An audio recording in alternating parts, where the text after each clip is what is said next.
Five Nights at Freddy's Fazbear Frights Volume 3, Story 1, 1:35 a.m.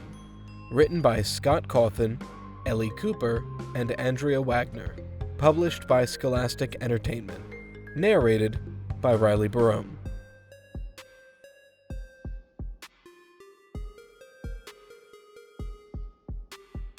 "Oh, hooray, buzzy, buzzy, buzzy," sang a loud, tinkling voice. The inane song reached, like a long-handled hook, into Delilah's enjoyable dream, and yanked her from the blessed retreat of sleep. "What the—" Delilah muttered as she sat up in the middle of her rumpled flannel sheets, blinking at the sun punching through the gaps in her louvered blinds. "You make me feel so perky," the singer continued. Delilah threw her pillow at the inadequate wall that separated her apartment from the one next door. The pillow made a satisfying thump when it hit the framed poster depicting a serene beachy scene. Delilah looked at the poster with longing. It represented the view she wished she had. But Delilah didn't have an ocean view. She had a view of dumpsters and the filthy backside of the 24-hour diner where she worked. She didn't have serenity either. She had her annoying neighbor, Mary, who continued to sing at the top of her lungs. "Thank you, thank you, thank you for starting my day!" "Who sings about alarm clocks?" Delilah snapped, groaning and rubbing her eyes. It was bad enough having a singing neighbor. It was 1,000 times worse that the singing neighbor made up her own stupid songs and always started her day with one about an alarm clock. Weren't alarm clocks bad enough on their own? Speaking of which, Delilah looked at her clock. "What?" She catapulted from her bed. Grabbing the little battery-operated digital clock, Delilah glared at its face, which read 6:25 a.m. "What good are you?" Delilah demanded, tossing the clock onto her bright blue comforter. Delilah had a pathological hatred of alarm clocks. It was a vestige of the 10 months she spent in her last foster home nearly 5 years before, but life in the real world required the use of them, something Delilah was still learning to deal with, though now she'd discovered something she hated worse than alarm clocks that didn't work. Delilah's phone rang. When she picked it up, she didn't wait for the caller to speak. Talking over the sound of clattering plates and a hum of voices, she said, "I know, Nate. I overslept. I can be there in 30 minutes. I already called in Rianne to cover. You can take her 2 o'clock shift." Delilah sighed. She hated that shift. It was the really busy one. Actually, she hated all shifts. She hated shifts, period. As a shift manager at the diner, she was expected to work whichever shift best fit the overall schedule, so her days varied from 6 to 2, 2 to 10, and 10 to 6. Her body clock was so messed up that she was practically sleeping while she was awake, and awake while she was sleeping. She lived in a state of perpetual exhaustion. Her mind was always murky, like fog had rolled in through her ears. Not only did the fog dampen her ability to think clearly, it also made it difficult for her brain to interface with her senses. It seemed as though her vision, hearing, and taste buds were always a little off. "Delilah, can I count on you to be here at 2? Nate barked in Delilah's ear. Yes, I'll be there." Nate made a growling sound and hung up. "I love you too," Delilah said into the phone before she set it down. Delilah looked at her queen-size bed. The thick mattress and her special memory foam pillow beckoned like a languid lover, inviting her back to bed. Delilah so wanted to give in. She loved sleep. She loved just being in her bed. It was like a cocoon, an adult version of the blanket fort she liked to build when she was little. She would spend all day in her bed if she could. She wished she could find one of those stay-at-home jobs that let her work in her bed in her pajamas. It wouldn't be ideal for her employer, because she'd rather just lounge about and sleep, but it would be better for her health. She could set her own shifts if she worked for herself. But all her searching for such a job had found nothing but work-at-home scams. The only place that would hire her after she and Richard split up was the diner. All because she had a juvie record and had dropped out of high school for reasons she barely remembered anymore. Life sucked. Delilah looked at her useless alarm clock. No, she couldn't risk it. She had to stay awake. But how? Next door, Mary was on at least a 3rd repeat of her stupid wake-up song. Delilah knew it would do no good to bang on the wall or go next door to ask Mary to keep it down. Mary wasn't cooking with all her burners. Delilah wasn't sure what was wrong with the woman. She just knew that her previous complaints had disappeared into the void that seemed to make up the mind hidden under Mary's thick gray hair. Delilah didn't want to stay in her apartment and listen to Mary. She might as well do something useful. Shoveling into her tiny pink-tiled bathroom, Delilah brushed her teeth and dressed in gray sweats and a red t-shirt. She figured she might as well go for a jog. It had been at least 3 days since she'd gotten exercise. Maybe that had something to do with the fog in her head. Nah, she knew that wasn't true. She'd tried to exercise as a solution to her constant exhaustion. It didn't seem to matter how much she worked out. Her body just didn't like bouncing from one schedule to another like a hummingbird flitting about.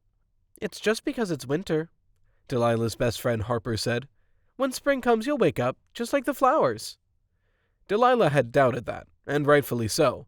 Spring was here. Everything was blooming, except Delilah's energy levels. But whether it would help her head or not, Delilah put on her running shoes and tucked her keys, phone, some money, driver's license, and a credit card into her running pouch, which she then hung around her neck. Leaving her little noisy apartment, Mary was still singing, Delilah stepped out into a carpeted hallway that smelled like bacon, coffee, and glue. What was with the glue? Delilah snorted as she trotted down 3 flights of narrow, uneven steps. The super was probably fixing the wall or something. She wasn't exactly living in an upscale place. 2 sullen, slouchy teens ambled through the building's lobby as Delilah reached it. They eyed her. She ignored them, stepping through the scratched gray metal door just in time to watch the sun duck behind a fluffy white cloud. It was one of those bright, breezy spring days that Harper loved, and Delilah hated. Maybe if she lived on the coast or in a forest, she could appreciate the happy sun and springly air currents. Surrounded by nature and maybe some blossoming flowers, such a day would feel right. But here in this urban conglomeration of strip malls, machine shops, car dealerships, vacant lots, and low-income housing, bright and breezy wasn't pleasant. It was jarring. A tiara would look more suitable on a pig. Trying to ignore smells of rotting lettuce, exhaust, and rancid frying oil, Delilah popped her foot on the side of the empty flower planter in front of her gray-walled, boxy building. Maybe it would feel more like spring if the planters were growing flowers instead of rocks. Delilah stretched, then shook her head at the negativity. "You know better," she scolded herself. Setting off a medium-paced jog, Delilah pointed herself north, which would take her through the nearest housing area, where she could run past houses and trees instead of struggling businesses and cars. She needed to get out of this dark spiral she was in. She'd had enough therapy when she was in her teens to know that she had an obsessive personality. Once she latched onto a perspective, there was no unlatching her. Right now, she was stuck on the idea that her life sucked. It was going to continue to suck if she didn't pick a new idea. As her feet met the uneven sidewalk, Delilah tried to clear the fog from her brain by thinking about happy thoughts. "Every day, I'm getting better and better," she chanted. After 10 rounds or so of this affirmation, she was starting to feel snarly. So she traded affirmations for an image of the life she wanted to be living. That made her think of the life she had been living with Richard, which just dropped her further into the negativity pit. When Richard decided he wanted to replace his dark-haired, dark-eyed missus with a blonde, blue-eyed wife, Delilah didn't have many options. She'd signed a prenuptial agreement before marrying Richard. She had nothing going into the marriage, and she got nothing in the divorce. Well, not nothing. She received enough of a settlement to get her an apartment, some second-hand furniture, and a 15-year-old tan compact sedan. She'd got these after she found the one place that was willing to hire her and train her. Given her stunning resume of completed half of 12th grade, babysat, and worked in a fast food restaurant, she was lucky to get what she got. And awful hours aside, the job had been good to her. Nate had sent her to management training, and she had climbed the ladder from server to shift manager in just a few months. At 23, she was the youngest shift manager in the restaurant. "See?" Delilah panted. "Things are looking up." She clung to that tremendously positive thought as she jogged through the ratty old neighborhood that backed onto an industrial park. The neighborhood was too run down to be called pretty, but it was filled with beautiful old maple trees and tall, sinewy poplars that swayed in the gentle wind coming up from the street. All the trees were filled with light green new growth. The tender leaves encouraged more hopeful thoughts, if only for a minute or two.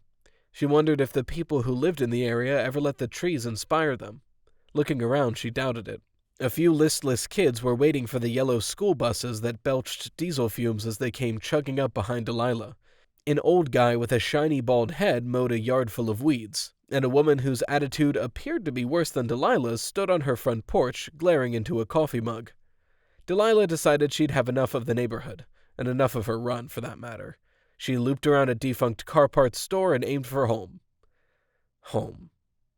If only it was home. Her apartment wasn't home. She'd had 2 homes in her life. One she shared with her parents until they died when she was 11. The foster homes she'd lived in after were nothing more than just places to bide her time. Her other home was with Richard. Now she just had a place where she slept, and never got to sleep enough. Lately, it felt like life was just one annoying sleep interruption after another, like the world was an alarm that kept going off and waking her from her dreams, the only place she could find a truly happy thought. Back in her apartment, Delilah did her best to ignore the mostly empty pale green walls. She hadn't gotten up the oomph to repaint since she'd moved in. She took off her shoes and put them neatly by the front door. She crossed to her well-worn beige leather loveseat and straightened the green and yellow afghan draped over its back. Delilah didn't like the afghan, but Harper had crocheted it for her. One day, Harper had dropped by and was crushed when she didn't see the afghan. After that, Delilah had left it out. "You just have to be careful to tuck in the wonky bits," Harper told Delilah when presenting the gift. Given that there were many such bits, proper tucking was challenging. Mary continued warbling next door as Delilah peeled off her sweaty t-shirt and opened the cabinet where she kept her stash of cookies. The cabinet was empty, of course. Sighing, Delilah opened her refrigerator. She knew that was a futile action because she didn't cook and therefore kept nothing in the fridge but bottled water, apple juice, and half-eaten carry-out food from the diner. One of the perks of working at the diner was she got 2 free meals every shift. That kept her pretty well fed, so all she really needed was her cookies, milk, some protein bars, and frozen dinners for the nights she didn't work. The refrigerator revealed that she needed not just cookies, but milk too. Mary's voice wafted through the wall. "Spring has sprung and worms have come." "Yes, that's what I'm afraid of, Mary," Delilah said. She couldn't stay here. Striding into her small bathroom, Delilah took a lukewarm shower, then dressed in brown leggings and a gold and black plaid jacket. She avoided looking in the mirror when she dried her wavy shoulder-length hair. Delilah didn't wear makeup anymore. Rather than spend money on cosmetics that got her unwanted male attention, she left her face bare and put the extra dollars in her savings account. Even without makeup, Delilah was pretty enough to turn heads. A modeling agency she applied to once told her she was just a large chin shy of having classically beautiful features. 2 agencies had given her the names of plastic surgeons and told her to come back after she had a little chin and jaw work done. Delilah figured if she wasn't going to put on makeup, why look in the mirror? She knew what she looked like, and lately she wasn't too keen on meeting her own gaze. She saw something there that scared her, something that made her wonder what her future held. Next door, Mary was singing at the top of her lungs about visiting Mars. "You go, Mary," Delilah said, wishing Mary would go to Mars and not come back. Grabbing her purse, Delilah headed for her car. She figured she could get to the store, get some cookies and milk, and still come back in time to take a little nap before work. After a visit to the grocery store replenished her oatmeal cookie stash and her milk supply, Delilah left the store from the rear of the parking lot. She liked weaving her way back to the apartment on quiet neighborhood roads instead of congested 4 lanes that ran through the heart of the industrial and retail splat she lived in. This neighborhood was a little nicer than the one she ran through. It had bigger houses, greener lawns, and newer cars. The trade-off was that the older neighborhood had those big maple and poplar trees, and this new neighborhood had runty cherry trees. She had to admit that the pink blossoms were pretty, though. Turning the corner next to a particularly flowery tree, Delilah spotted a garage sale sign. Its arrow pointed straight ahead, so on a whim she went that way. 2 more signs directed her to take right turns, and eventually she found herself in front of a 2-story Spanish-style home, looming over several card tables piled high with household merchandise. Delilah couldn't help herself. She had to stop.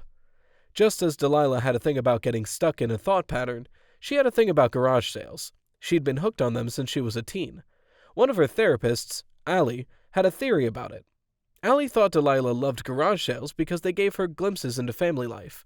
They reminded her of what normal looked like. Delilah wasn't an obsessive garage sale shopper. Yes, she did occasionally buy. She'd gotten all her current furniture from garage sales. Mostly, though, Delilah was a garage sale watcher, an archaeologist of household items, a soft private eye. She wanted to know what people used, what they collected, what they loved and what they didn't want to keep around anymore. It entertained her.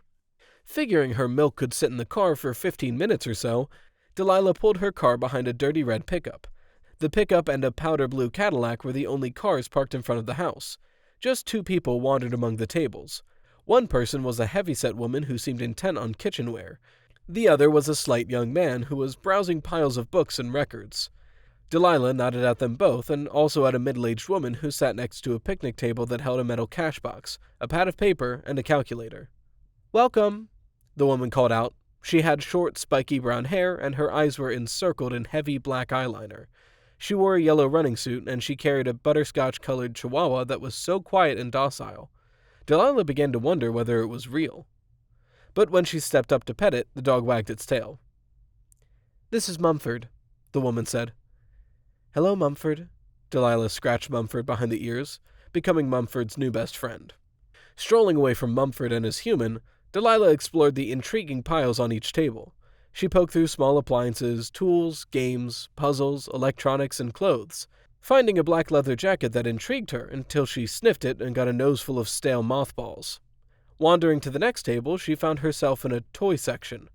A glance at a pile of fashion dolls darkened her already precarious mood, because the dolls reminded her of how impossible it was to prevent other foster kids from playing with her stuff when she was growing up. Blocks made her think of a little foster brother she'd gotten close to in foster home number 3, only to lose him to adoption a week before she was moved to a different home. She was getting ready to walk away from the table in search of home decor items when her gaze landed upon a different doll. With brown curly hair, big dark eyes, and plump pink cheeks, the doll looked exactly like the baby Delilah had envisioned having someday with Richard. At the start of their marriage, her baby was as real to her as anything in the physical world. She'd been sure she was going to be a mother, so sure that she named the baby before the baby was even conceived. Her name would be Emma. Intrigued, Delilah circled the table to get closer to the doll. Tucked in a large wooden box full of plush toys and electronic gadgets, the pretty baby face was partially shadowed by the doll's blue hat. The hat's wide brim, fringed in pink ruffles, looked incongruous wedged between a game console and what looked like a remote control airplane. Delilah had to shift both items to free the doll, which was about 2 feet tall. Wearing a puffy-sleeved, 1980s-era bright blue full-skirted dress with pink ruffled trim and a big bow around the waist, the doll was much heavier than Delilah expected her to be. When she examined the doll, Delilah realized that this was because the doll was electronic. Delilah reached for the bright pink tag and instructional booklet that hung from the doll's wrist. "My name is Ella," the tag read. Ella. So close to Emma. Delilah felt an odd tingle slither through her body. How weird was that? A doll that looked like her long-desired baby and a name that was far too close to be a coincidence. Although it had to be a coincidence, didn't it? Delilah opened the little booklet. Her eyes widened. Wow, this was a high-tech doll. According to the booklet, Ella was a helper doll, manufactured by Fazbear Entertainment. Fazbear Entertainment, Delilah whispered. She'd never heard of it. The booklet had a list of what Ella was designed for, and the list was impressive.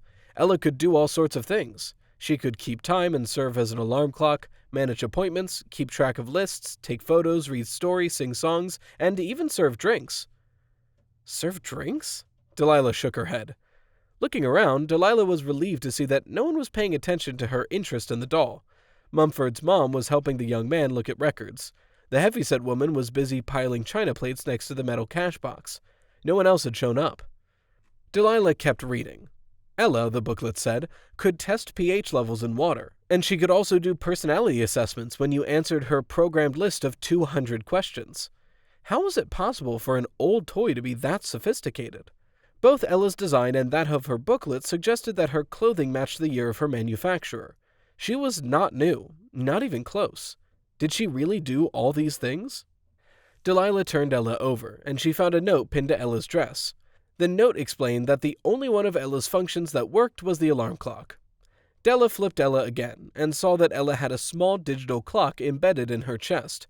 Concentrating on following the instructions, Delilah attempted to activate the alarm clock feature by pressing a sequence of little buttons found on Ella's round belly. Delilah nearly dropped poor Ella when the last button she pushed made Ella's eyes bolt open. She sucked in her breath at the snapping sound, and her heartbeat quadrupled in a nanosecond when Ella's eyes went from asleep to awake in an instant. Delilah held Ella out in front of her. Well, she did need an alarm clock. She checked the little white price tag stuck to the back of Ella's neck. Not too bad. Delilah could handle that. And maybe she could get the price down.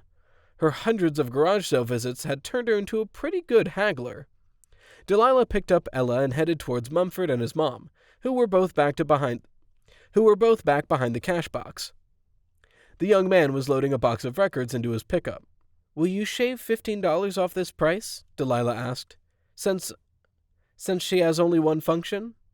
The woman held out a hand with bright red fingernails. She turned Ella over, looked at the price, then looked up at Delilah, who tried to look eager and poor at the same time. "Okay, sure, I can do that." Delilah grinned. "Great." As she paid, she instructed herself to notice that her day did indeed get better as it went along. It didn't suck to have a nice run, buy more cookies, and find a very cool high-tech doll for a good price at a garage sale. Ella would make a cool conversation piece to perch on Delilah's old oak coffee table. Harper was going to love Ella. And now Delilah had a working alarm clock. She could go home, take a nap, and will have a way to be sure she got up in time for work. Yep, things were looking up. Maybe she could get off the life sucks track after all. Back in her apartment, Delilah set Ella on her nightstand, under her white ginger jar lamp. Ella, with her poofy dress all fluffed up and spread out around her, looked good there, content even. Actually, she looked a little pleased with herself, which was, of course, a projection, because Ella wasn't even aware of herself. It was Delilah who was pleased with herself.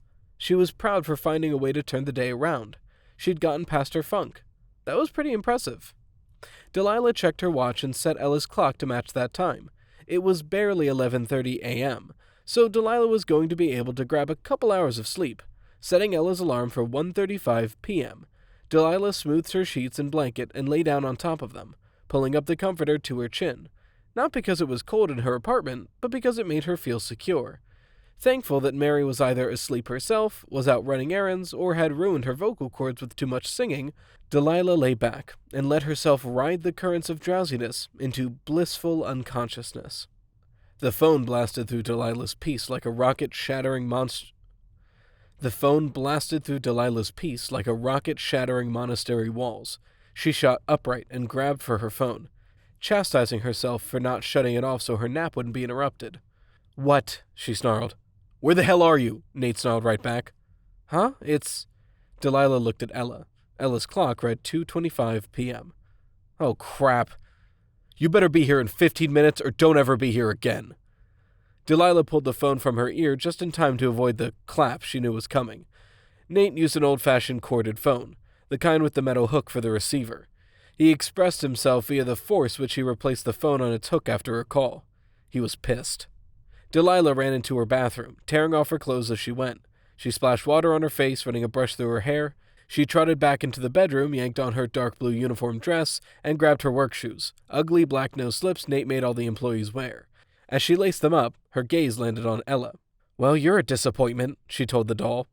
Ella looked back at her through thick lashes. One of her curls had fallen over an eye. She almost looked mischievous. No wonder the doll was so cheap. The only thing that worked was the clock in the middle of Ella's chest, but without the alarm function, what good was the clock? Ella was still a pretty doll, and she still looked like Delilah's long-desired baby, but now she was more of a reminder of Delilah's frustration than anything else. Finishing with her shoes, Delilah snatched Ella from the nightstand. For a second, she marveled at the realism of Ella's baby-soft skin, but then strode into the living room, grabbed her purse, and headed out the door. Jogging down the hall to the stairs, Delilah shook her head when she heard Mary belt out, "I love the big, bright world." Outside, the sun had seeded the sky to a ceiling of low-hanging clouds, spitting for raindrops. Delilah paused to hold the door open for two elderly ladies who took an excruciatingly long time to go outside. Then she tore around the side of the building, heading for the dumpsters. 3 green hulking dumpsters sat like a trio of trolls at the edge of the apartment's building parking lot. 2 were open, 1 was closed. Delilah aimed towards the second open dumpster, and she swung Ella in an arc, releasing Ella's hand at the apex of the curve. Ella flew through the intermittent precipitation and landed with a reverberating metal thud in one of the open dumpsters. Delilah winced a little at the sound, feeling guilty for tossing out a doll that looked just like her baby. a doll with surprisingly real-feeling hands. Delilah didn't see which dumpster Ella landed in because Nate appeared at the diner's back doorway. Delilah waved at him. "You're late because you were playing with your dolly?" he called out. "Very funny." Delilah ran toward the diner and reached the door just as the raindrops turned into rain sheets. Nate stepped back to let her by, then closed the door on what was now a downpour. Delilah got a whiff of Nate's aftershave, a subtle scent of whiskey, which he was inordinately proud of. "Manly, don't you think?" he asked the first time he tried the new product. Delilah had to admit it was. Defying the stereotype of the typical diner owner, Nate was tall, fit, good-looking, and well-groomed. About 50, he had graying black hair and a tidy, close-trimmed beard. He also had pewter-gray eyes that could impale you with displeasure. He was aiming those eyes at Delilah now. "You're lucky you're good and the customers love you," he said. "But you need to get a handle on your tardiness. I can't let you slide forever." I know. I'm trying." "That you are." Delilah's shift went quickly. That was the upside of working the 2 to 10. The rush could kick your butt, but at least time flew by. Delilah got back to her apartment at about 10:30 p.m., thankfully missing one of Mary's goodnight songs. The building was pretty quiet. All Delilah could hear was rap music coming up from one of the apartments at the end of the hall, and the sound of laughter coming from a TV on the floor above. Closing her door on what smelled like burned Brussels sprouts, Delilah hoped the noxious odor wouldn't follow her, and it didn't. Her apartment smelled like pine cleaner and oranges. It smelled better than Delilah, who smelled like grease as she always did at the end of a shift. Peeling off her clothes, she deposited them inside the cedar chest that sat by her door. The chest, combined with a charcoal air-purifying bag tucked inside of it, solved the grease smell problem she'd had for weeks when she first got the diner job. In the shower, Delilah washed off the rest of the grease smell. Then she pulled on a red long-sleeved nightshirt and settled in bed with half a container of beef stroganoff and green beans. The cook who worked the 2 to 10 shift was the best one Nate had. The stroganoff was great. While she ate, Delilah watched a rerun of a comedy show on the old TV sitting on top of her antique maple dresser. The show didn't make her laugh. It didn't even make her smile. It just helped her feel less lonely while she ate. About 11:30 p.m., Delilah set her empty styrofoam container atop a pile of home decor magazines on the nightstand. She turned off her ginger lamp and curled up on her side. The streetlights that hovered over the parking lot outside cast sinister, distorted shadows throughout her room. They looked like giant, bony fingers reaching toward the bed. Delilah closed her eyes and willed sleep to come quickly, which it did. It ended just as quickly. Delilah's eyes shot open. Her non-alarm clock's lit face told her it was 1:35 a.m. She sat up and looked around. What had awakened her?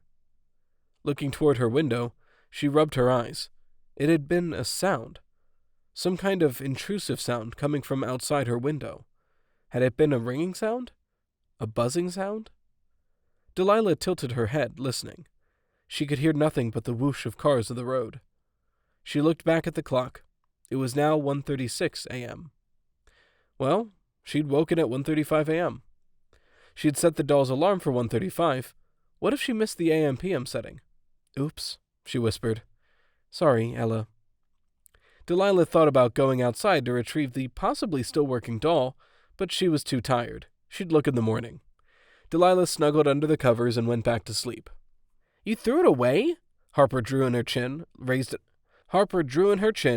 an eyebrow, and quirked her mouth in her what-were-you-thinking expression. I thought it was broken. Yeah, but it could be a collectible. It could be worth something. Harper's huge blue eyes lit up at the idea of dollar signs. Delilah could almost see a calculator totaling imaginary amounts in Harper's mind. Delilah and Harper sat at an elevated round table in Harper's favorite espresso place. Delilah sipped cinnamon tea. Harper was drinking some kind of fancy quadruple espresso.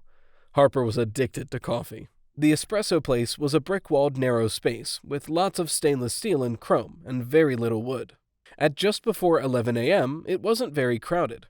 A dark-skinned woman with pigtails sat at one table concentrating on whatever was on her laptop, and an elderly man munched on a muffin while reading the paper. Behind the counter, machines fizzed and spit.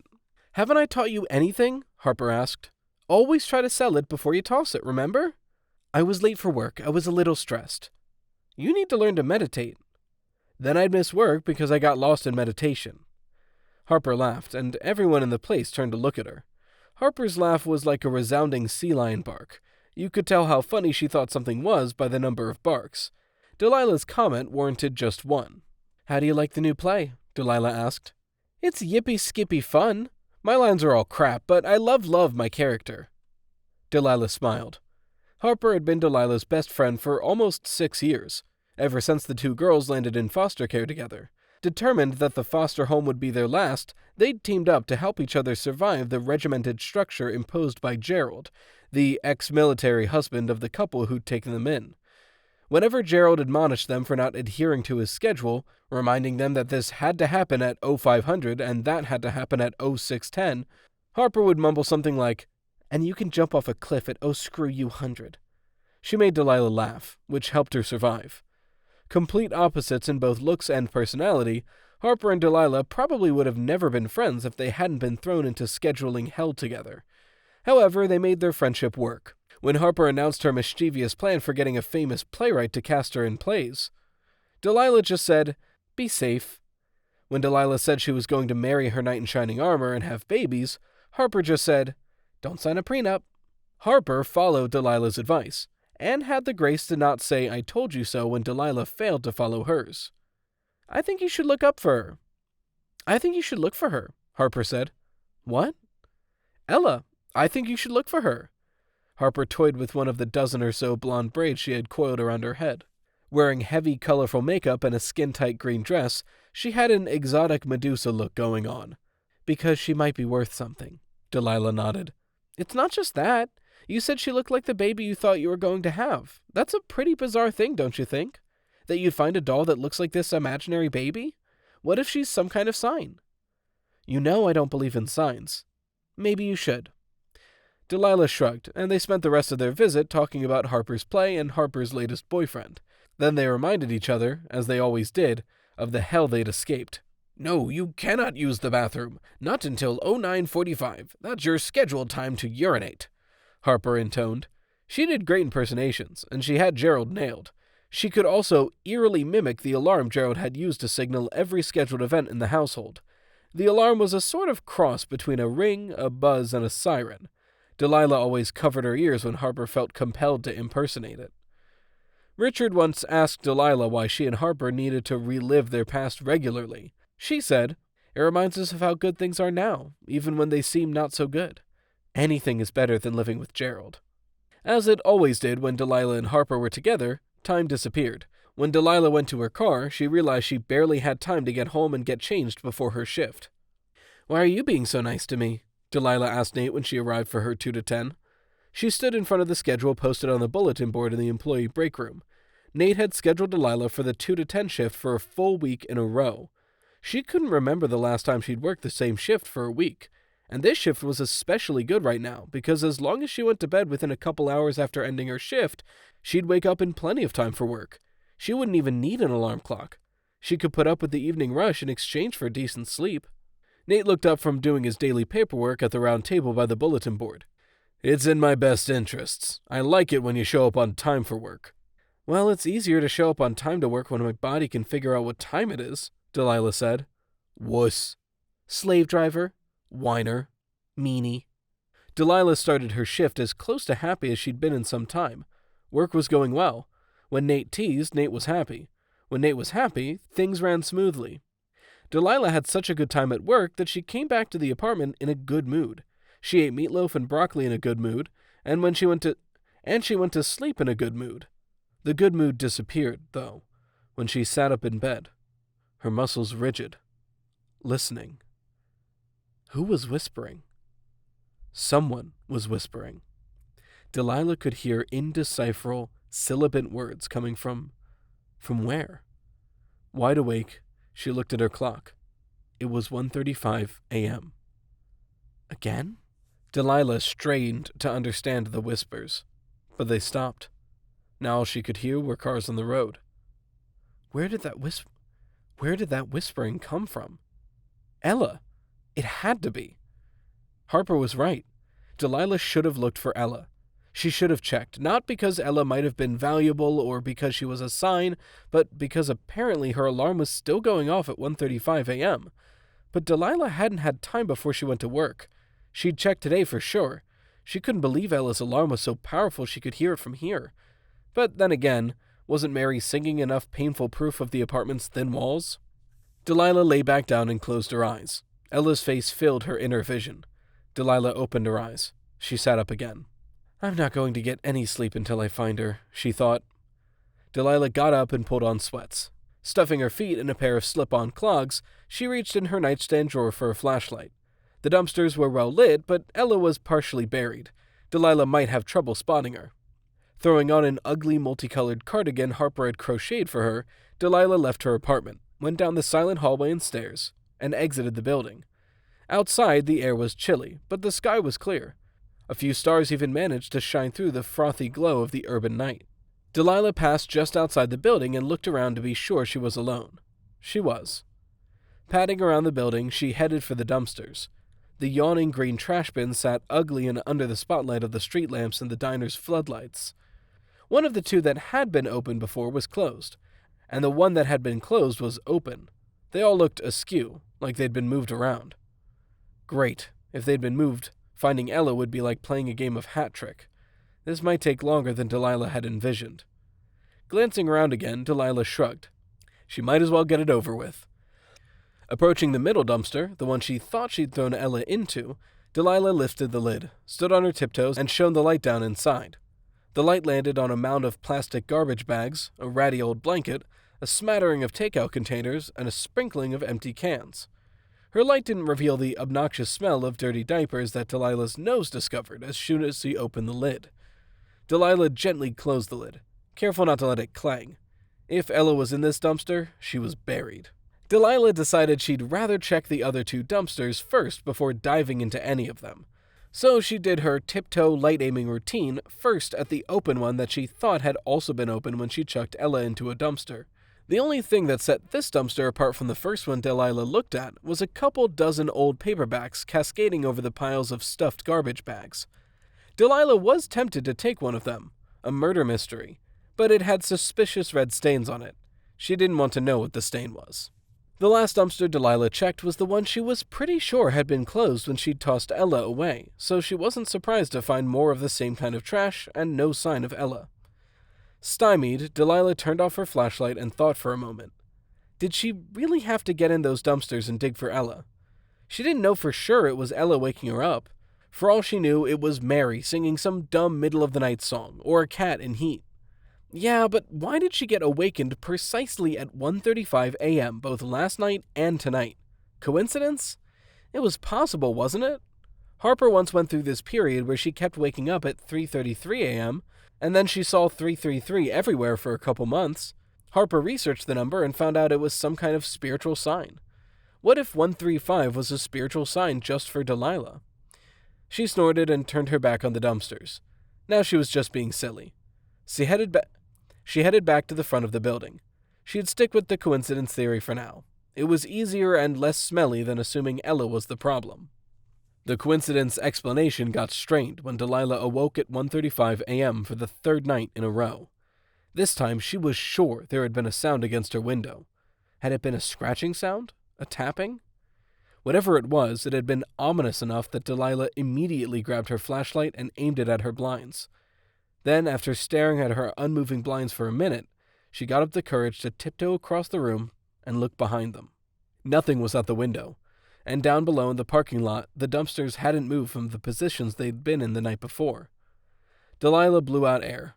She was going to have to search every one of those dumpsters. Should she wait for daylight? That would make it easier, wouldn't it? And if someone asked what she was doing, she'd answer truthfully that she threw out something she shouldn't have thrown out. Delilah left the window and took a step toward her bed.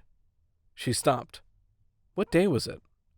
Working all sorts of weird shifts, Delilah rarely knew what day of the week it was. She thought for a second. Wednesday. Well, crap, she grumbled. The dumpsters were emptied on Thursday morning, early. If she waited, Ella would be gone. But wait, that was a good thing, right? If Ella was gone, her alarm couldn't go off and wake up Delilah. Delilah didn't think Ella was worth anything, and she was sure Ella's resemblance to Emma was a fluke. There was no reason why Delilah should have to climb through stinky trash. She could just let the garbage truck take her problem away. Delilah smiled and got back in bed. Thursday night, or rather, Friday early morning, Delilah's eyes opened to see 1:35 a.m. Again. She was immediately fully alert. Her heart beat loudly, fast and steady, like a driving beat on a timpani. This manic pace wasn't caused only by the time. It was also a reaction to Delilah's disturbingly strong feeling that something was under her bed. Something was moving under her bed. But that couldn't be. Could it? Delilah listened. She didn't hear anything at first, but then she wondered if she was hearing a scuttling sound on the carpet under her bed. She sat up and started to swing a leg over the side of the bed. She stopped. What if something was under there? It could grab her foot. Quickly pulling her foot back under the covers, Delilah reached out and turned on her nightstand lamp. As soon as her room was lit, she leaned over and checked the floor all around her bed. She saw nothing but the tan and cream-colored carpet she'd gotten at a yard sale. She'd just imagined the sound. Or something was still under the bed. Delilah reached for her nightstand drawer. She grabbed her flashlight, turned it on, took a deep breath, then hung over the bed and shined the light beneath it. There was nothing there. Okay, this was getting crazy. It was 4 nights in a row. It had to be Ella. But the dumpsters had been emptied. Delilah crossed her legs and rubbed her arms. They were covered with goosebumps. What if the trash collectors didn't completely empty the dumpsters? Or what if Ella fell out as the bin was being emptied? Delilah had to check, and she had to check now. She needed to know. So, repeating her steps from 2 nights before, Delilah went out to the dumpsters with her flashlight. Tonight, they were all closed. They usually were after trash pickup on Thursdays. Delilah approached the dumpsters in order, from right to left. She lifted their lids, shined her light into the nearly empty bin. All she found were 2 bags of household trash, a bag of dirty diapers, and its corresponding nasty odor, a broken lamp, and a sad pile of old men's clothing. The only thing that could have hidden Ella was the pile of clothing. So Delilah, holding her breath, hung over the edge of the dumpster that had the clothing and used her flashlight to poke around the pile. The only thing under the clothes were more clothes. Delilah picked her way between the dumpsters and around the area surrounding them. She shined her flashlight into every dark nook or cranny she spotted. No Ella. The doll was gone, for sure. She wasn't here. She couldn't be what was waking Delilah up at 1:35 a.m. So what was? Delilah woke up at 10:10 the next morning, and the first thing she did when she got up, besides covering her ears so she wouldn't hear Mary singing about dusting books, was call Harper and ask her to come by. She woke Harper up, but Harper never let stuff like that bother her. "Sure, I'll be there in a bit," she chirped. When Harper arrived, she dropped her voluminous sack-style leather purse on the floor, flopped onto the loveseat, and said, "What's the problem?" "How do you know there's a problem?" Delilah sat down next to her. "You don't normally ask me to come over." Oh yeah, Delilah had basically summoned her friend. That showed how rattled she was. "I have a question," Delilah said. "Must be a good one. Did you rescue Ella from the dumpster yesterday?" "What?" Mary sang out, "Because I feel fizzy air." Harper grinned. She liked Mary's songs. "The doll, Ella, did you get her out of the dumpster?" Harper ruffled her eyebrows. "Why would I do that?" "You said she could be worth something." "Well, she could, but she's your doll, not mine. If I was going to look for her, I'd tell you." Delilah rubbed her face with her hands. "Yeah, she should have known that." "Why are you asking? Did you look and not find her?" "Yeah, I looked, sort of. I didn't dig through the trash, but then the dumpsters were emptied." "Okay, so Ella is gone. What's the big?" Delilah hadn't told Harper about being wakened at 1:35 a.m. every morning. She just told her about finding the doll and throwing it out when it didn't work. She couldn't think of a way to tell Harper about waking up at the same time 4 nights in a row without sounding like she was overreacting. Besides, Harper would just talk about signs again if Delilah told her. "Since I'm here, you want to go get some lunch?" Harper asked. Delilah waved goodbye to Harper with relief. She was glad the lunch was over because in the middle of it, she'd come up with an idea. Now she could finally act on it. Pointing her car in the direction of the newer neighborhood with the runty cherry trees, she went in search of the house where she'd found the garage sale. and Ella. She planned to get some answers about the doll from the doll's previous owner. Without signs to direct her, Delilah missed a turn and had to backtrack. Eventually, though, she pulled up in front of the Spanish-style house where she'd met Mumford, the friendly Chihuahua. But Mumford wasn't home. Nobody was. Even though Delilah could see from the street that the bare windows revealed vacant homes to the house, she pulled into the empty driveway and got out of her car. Inhaling the still, humid air, she wrinkled her nose at a smell that reminded her of rotting leaves. The neighborhood was unusually silent. The only thing she heard was the lone dog barking in the distance. This was the house, wasn't it? She studied it, then turned and looked at the surrounding houses. Yes, this was it. Weird, she said aloud. But was it? After all, the woman who'd lived here had been having a garage sale. People did that before they moved, right? Delilah couldn't read anything into the fact that there was no trace of anyone or anything in this place where she'd found Ella. So why did it feel so portentous? Hoping she might stumble over some clue to where Mumford and the woman with spiky hair might have gone, Delilah circled the house and peeked in the windows. She found nothing. The house was completely empty, but for a single wadded-up paper towel on the counter in the kitchen. All Delilah got from her explanation was a creepy coil of unease that wrapped itself around her chest and didn't leave, even after she practically ran for her car and drove away as fast as she could. Back in her apartment, Delilah ate enough cookies and milk to dissipate the disquiet she'd taken away from the empty house. Okay, she said. Plan B. Setting up her laptop in bed, Delilah got comfy. She checked her watch. She had about 45 minutes before she had to go to work. Plenty of time, she hoped. Next door, Mary was singing about mushrooms, but Delilah didn't care. She was on a mission. She figured she could find information about Ella on the internet. She started her web search with Ella doll. She was afraid that would be too general, but one of the millions of results gave her some information. Production of the Ella doll, Delilah discovered, was discontinued for undisclosed reasons. Jumping off from that fact, she tried to find out more about the doll, but she kept bumping into the same useless information or text of the instruction booklet she'd already read. Running out of time, she began trying crazy searches. Haunted Ella doll, broken Ella doll, unique Ella doll, defective Ella doll, special Ella doll. These searches took her into a lot of pointless blogs that had nothing to do with the Ella doll. But one of the searches for special Ella doll led her to an online ad posted by a user named Phineas, who was trying to find one of the dolls. His ad referenced the special Ella doll, and said he was willing to pay a premium for the doll's energy, whatever that meant. Delilah checked her watch. She had to get to work. So much for her clever ideas. All they'd done was put her more on edge than she already was. 3 more nights.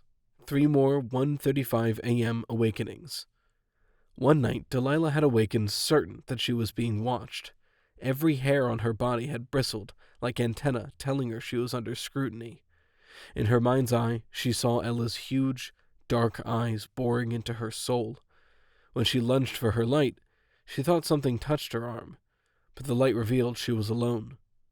The next night, Delilah heard a rustling sound so faint it shouldn't have even been noticeable, but it still jolted Delilah from sleep. When she opened her eyes, the sound got louder. It was coming from her closet, as if someone was rifling through her clothes. Fumbling for her light, Delilah got up, strode to her closet door, and flung it open. The closet contained nothing but her clothes and shoes. The next night, a rapping sound woke up Delilah. In her dream, the rapping came from a woodpecker. When she was awake, though, she realized the rapping was coming from the floor. Something was under the floorboards, tapping at the wood, as if trying to find a way out. Fighting hysteria, Delilah managed to get her light on. As soon as the room was lit up, the tapping stopped. Delilah was starting to get a little freaked out. She was so freaked out that she was now having trouble sleeping. After her shift, Delilah was so exhausted she'd fall into bed and go right to sleep. But then something would wake her up at 1:35 a.m. Some sound or sensation, something just beyond the periphery of Delilah's consciousness, would intrude into her sleep and drag her into wakefulness.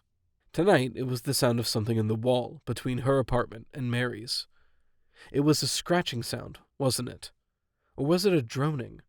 Could have been an alarm? No. Delilah didn't think so. She was pretty sure something was moving around in the wall. Delilah turned the lights on and looked at her empty bedroom. She pulled her knees to her chest and tried to rein in her galloping heart. Here was the problem with all these nocturnal intrusions. They all sounded like something trying to get her, something sneaking up on her, or beckoning to her in some way. Delilah was sure it was Ella. The doll was still nearby. She had to be. And she was functional. She just wasn't functional in a helpful way. Delilah had given this a lot of thought. A ton of thought. It was basically all she'd thought about for days. She'd decided that Ella was not at all pleased about being tossed out. Maybe being discarded activated some subroutine that turned on new functions in Ella. Hidden functions. Maybe the person who made Ella had a sick sense of humor and thought it would be a fun trick to play on someone who had the audacity to throw his creation away. Or maybe Ella malfunctioned. Whatever. The bottom line was that Ella was out to get Delilah. Delilah could think of no other explanation for what was happening. But what could she do about it? She stared at the thin barrier between her domains and Mary's. Mary. What if Mary had the doll? Mary's apartment looked out over the dumpsters, and she was home all day. What if she saw Delilah throw the doll away, and she went and got it? Delilah had to find out. Starting to get out of bed to go knock on Mary's door, Delilah stopped. It was the middle of the night.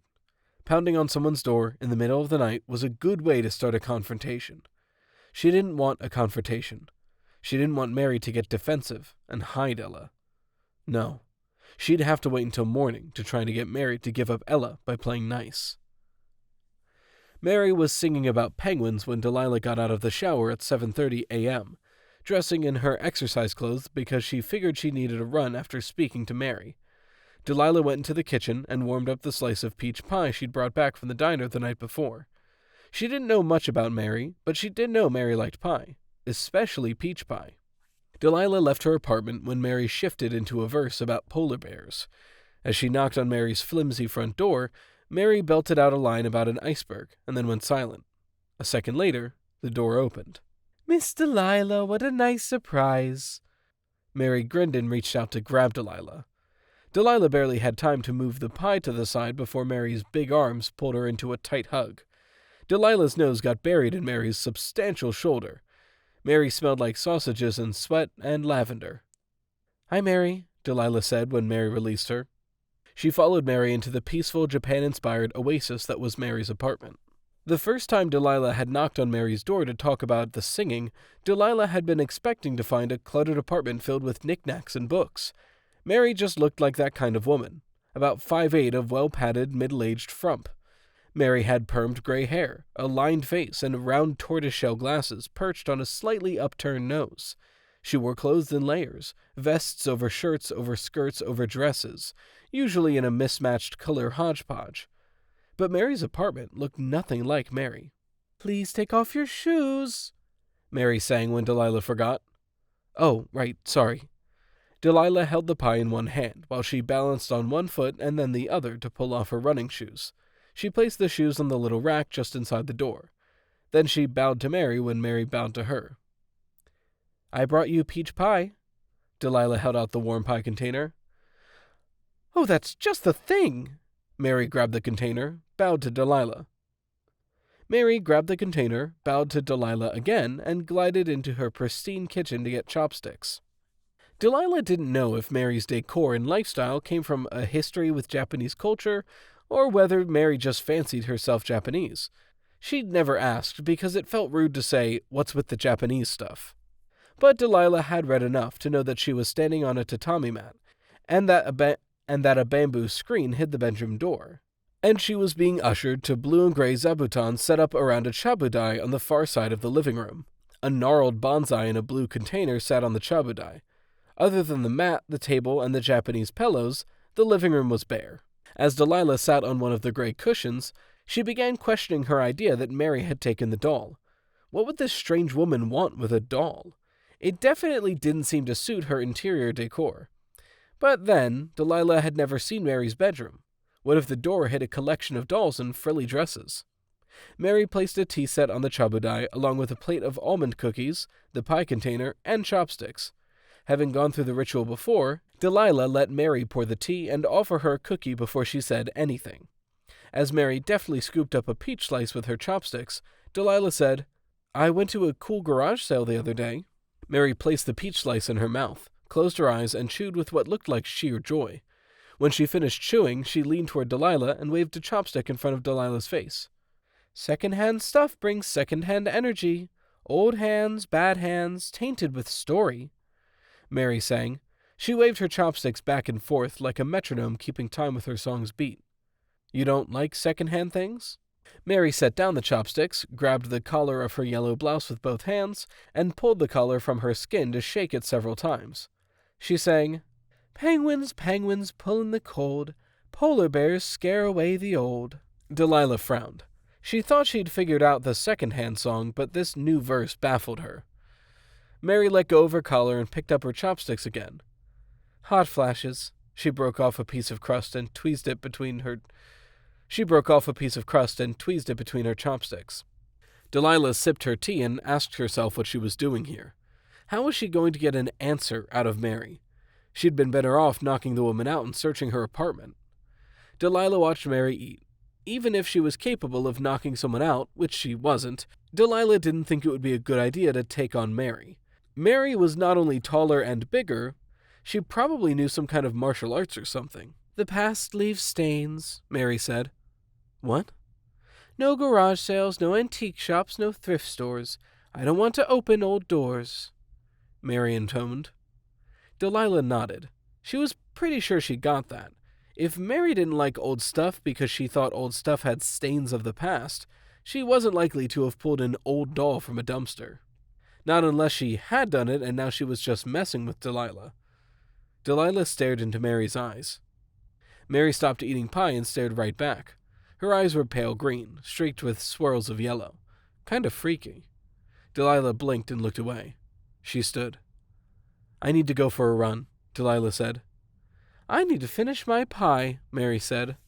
"Okay, I'm sorry, but I have to go."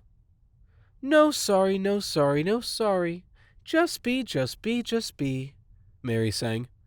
"Okay, bye, Mary." Of course, Mary's farewell was more singing.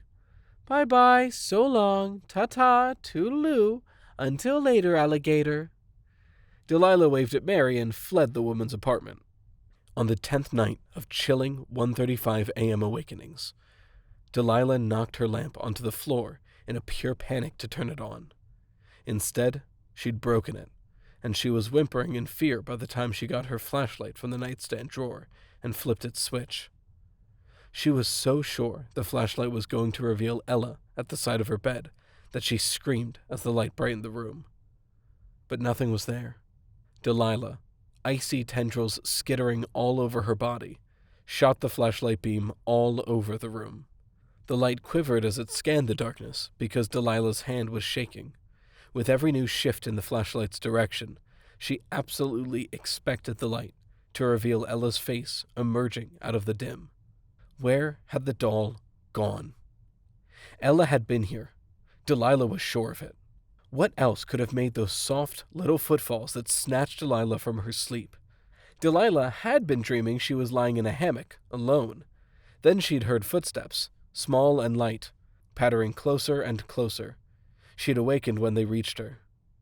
Delilah kept shifting her flashlight's beam, and she listened. There, the soft steps. She aimed her light at her bedroom door. It was open. Had she left it open? She couldn't remember. She thought she'd closed it, but she couldn't be sure. She leaned toward the door and cocked her head, willing her ears to tell her what she was hearing. Were those footsteps in the living room? She heard a click. Was that her front door? Wanting to go look, while also not wanting to go look, Delilah chose to give in to inertia. She stayed right where she was, clutching her flashlight with one hand and grasping her sheets close to her body with the other. Still listening with every ounce of her being, she thought she heard a sound out in the hallway. Was that Mary's door opening and closing? Delilah hesitated for another few seconds. Then she jumped out of bed, ran to the wall, and turned on the light. She looked around her bedroom. Everything was normal. She turned, opened the bedroom door the rest of the way, and ran into the living room to turn on the light. Again, everything looked as it should have. Her apartment door was closed and bolted. She was alone. That was the problem, wasn't it? Delilah crossed to her loveseat and pulled Harper's Afghan around her shoulders. She sat sideways with her legs tucked under her. By the time Delilah had met Harper, she'd resigned herself to being alone. Sure, she was surrounded by foster kids, but they weren't family, and they weren't friends either. Until Harper. None of them loved her, and she didn't love them. None of her foster parents had loved her either. No one loved Delilah until Harper came along, and even then, Harper couldn't love her enough. After her parents died, Delilah didn't think she'd ever again be loved the way her parents had loved her, until she met Richard at a Halloween party. She was a senior in high school, he was a sophomore in college. Their gazes locked over eyeball and blood punch, and they spent the rest of the night dancing. When Richard decided to take a sabbatical from college, he begged Delilah, the love of his life, to come along. She was just 2 weeks from turning 18, so they waited. And on her birthday, she said goodbye to Harper and the structure-happy Gerald. She headed off to Europe with Richard. It was January, so he took her to the Alps and taught her to ski. For a year and a half, they played all over Europe. Finally, Richard's dad demanded that Richard come home and start working in the family business, if he wasn't going to finish college. Richard proposed to Delilah.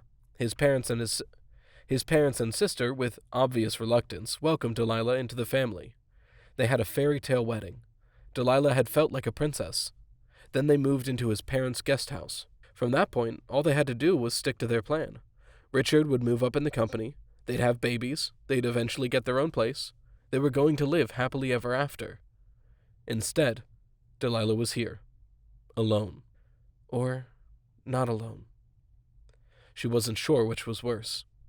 Every day at 4:30 p.m., Mary left her apartment to go for her daily constitutional. Even if Mary hadn't explained this to Delilah, she would have known because Mary sang about it. Delilah had to get through 2 more workdays and 2 more terrifying 1:35 a.m. wake-ups before she had a day off, so she was home at 4:30 p.m. Both of those nights, Delilah had listened to pit-a-pat and rat-a-tat sounds that convinced her Ella was retreating to Mary's apartment after she tormented Delilah. Delilah was convinced that Mary had Ella, no matter what Mary said about old stains. So she decided she was going to break into Mary's apartment and look for the doll. The plan was only possible because working in a diner had some perks. You got to meet a large variety of people with a large variety of skills. One of Delilah's regulars was a private detective, Hank, and the night before, Delilah had asked him how hard it was to pick a lock. "Depends on the lock," Hank had said, adjusting the vest of one of his 3-piece suits he always wore. "Simple apartment door lock," she said. "Deadbolt?" Delilah had shaken her head. Mary didn't use her deadbolt. She sang a lot about trust and faith. Delilah had thought the detective would ask why she wanted to know, but instead he just asked if any of the women in the place had a hairpin, and he'd taken one from Miss Jeffrey, an elderly woman who came in daily for rice pudding. He'd led Delilah to the door of the restaurant's storage room, and in 5 minutes he taught her to pick a lock. Good thing Nate wasn't around. He wouldn't have liked knowing how easy it was to get into the supplies. So, thanks to Hank, it took Delilah only a minute to break into Mary's apartment. Once inside, she had to take another minute to get her breathing under control. Her heart felt like it was hopping around spastically, like hot oil on a flat cooktop. Her legs felt weird, as if they were trying to run away while standing still. Adrenaline, she thought. Clearly she wasn't cut out to be a spy. She was a mess, and all she'd done was get inside the door. "Well, why don't you get on with it so you can be done?" she asked herself. She didn't think this was going to take long. Ella wasn't in the living room unless she was invisible. That left the kitchen cabinets, the bedroom, and the bathroom. Delilah forced herself to move. As she suspected, Mary's kitchen cabinets were sparsely filled and neatly organized. Ella was not hiding among the stoneware or inside Mary's wok, nor was she in the refrigerator or the freezer. The bathroom was similarly near empty. Just to be sure, Delilah checked the toilet tank. Not only was it empty of hidden items, it was unusually clean. Delilah moved on to the bedroom. There she met her first challenge. Mary's bedroom was filled with storage bins. Stacks and stacks of black plastic storage bins. They lined every wall, and a pairing of 2 each made up Mary's nightstands. Other than the storage bins, all that Mary's bedroom held was a futon and a pillow, both lying on the floor. Delilah checked her watch. She had about 40 minutes before Mary would be back. She wanted to be gone in 30 or less to be safe. So she started opening bins. Delilah discovered a lot about Mary in the next 35 minutes. She learned that Mary was at some point a teacher, that she was a widow, that she made or had once made beaded jewelry, that she loved musicals, that she had come from a family with 3 kids, and that she'd once had a child of her own who had died in a fire. Delilah figured that gave Mary the right to be a little weird. Mary had a laptop, which she apparently used to watch her movies, and she had an old manual typewriter. Mary typed up her songs. They filled 7 of the 53 bins in the room. Delilah, moving so fast she was dripping with sweat after the first 11 bins, looked in every bin. Ella was not in any of them. Giving up and about to head for the door, Delilah backtracked and carefully poked the futon and the pillow. They were the only places left where Ella could be hiding. No Ella. Delilah looked around to be sure she'd restacked the bins neatly. She hoped she'd put them back in the right order. Even if she hadn't, she had to leave. Now. She'd gone well past her margin for safety. She barely made it back to her apartment in time. Right after she closed and bolted her door, she heard Mary's singing voice trilling. "Blood flowing, heart pumping healthy, happy, zing!" Delilah leaned against her door, then slid to the floor. She was depleted and baffled. If Mary didn't have Ella, who did? And why wouldn't Ella leave her alone? On the 13th night of Delilah's sleep invasion hell, Delilah heard an actual alarm at 1:35 a.m. It was so loud that she dreamed she was being attacked by a huge bee. She was running from the bee when she opened her eyes and reached for the lamp she'd bought at a garage sale. This lamp was metal with LED bulbs. It wouldn't break. Delilah might, though. The night before, Delilah had wondered, without much expectation at all, if she'd managed to live through the 12 nights of Ella. Maybe it would just stop. Because Delilah didn't know for sure why it had started. It could just stop, right? Wrong. It wasn't stopping. In fact, now Delilah could still hear buzzing in her ears, like a high-pitched whirring sound. Was she actually hearing that? Or was something wrong with her ears? What did tinnitus sound like? She'd heard about tinnitus from one of the old men who congregated in the diner daily to grouse about the state of their bodies and the state of the world in general. He'd said his ears rang all the time. Delilah wasn't hearing a ringing. It was nothing. It had stopped. Delilah turned over and put her face in the pillow. Why wouldn't Ella leave her alone? And where was she? If Delilah could destroy Ella, it would stop. But she couldn't destroy what she couldn't find. The day after she searched Mary's place, Delilah had started wondering whether one of her other neighbors had gotten the doll out of the dumpster. She'd spent 3 hours knocking on every door in the building to ask anyone if they found Ella. Amazingly, only 8 doors had gone unanswered. Everyone she spoke to had looked genuinely clueless about finding a doll. The next day and the next, she'd gotten to the rest of the building's inhabitants. She'd learned the 8th unanswered door belonged to an empty unit. At 1:45 a.m. the next morning, she'd picked the lock to the empty apartment and checked for Ella there. No doll. Delilah was beginning to have a problem that went beyond awakening at 1:35 a.m. every night. The thing was that she wasn't just waking up every night at 1:35 a.m. She was being terrorized every night at 1:35 a.m. Every single night, some sound or smell or sensation stole into her sleep and wrestled her back into wakefulness. And now, for the first time in her life, she was having trouble sleeping at all. This problem had 2 prongs. First, she was having trouble getting to sleep at the start of her night. Instead of feeling stress ooze out of her body when she hit the bed, as it always had in the past, now when she lay down, her stress multiplied exponentially. As soon as her head touched the pillow, she had a sense of impending doom. It felt like her heart was bouncing around her chest. She began sweating and trembling. Her throat got tight. She alternately felt frigid and then steaming hot. In spite of how fast her heart was beating, she couldn't catch her breath. On the second night of this, which was the 15th night of the entire ordeal, Delilah called Harper. "I think I'm going to die," she told her friend. "Talk to me," Harper said. "You have 2 minutes. I'm about to go on." "Oh, sorry." 1 minute 55 seconds. Talk." Delilah described what she was experiencing. "You're having a panic attack. What's been going on lately? You wouldn't believe me if I told you. Try me, but do it in a minute." Delilah gave Harper the abbreviated version of her 1:35 a.m. torture. "Why are you making such a big deal out of it?" so you're waking up at the same time every night. Just go back to sleep. You don't understand. Apparently not. Try again tomorrow. Harper hung up. When the stage called, that was that. Left on her own, again, Delilah looked up panic attacks on her computer. She discovered a variety of suggestions for dealing with them. Deep breathing, muscle relaxation, deliberate focus, visualization of a happy place. Delilah focused on the first two, and managed to fall asleep, only to be awakened at 1:35 a.m. by the sound of her deadbolt being thrown back. Launching herself from her bed, she bounded through her apartment to stop the intruder. But no one was intruding. Her deadbolt was secure, and her panic returned. This brought her to the second prong of her sleep problem. Ella's nightly incursions into Delilah's sleep left Delilah feeling violated and petrified. She was literally quivering by the time whatever it was that woke her faded back into the silence.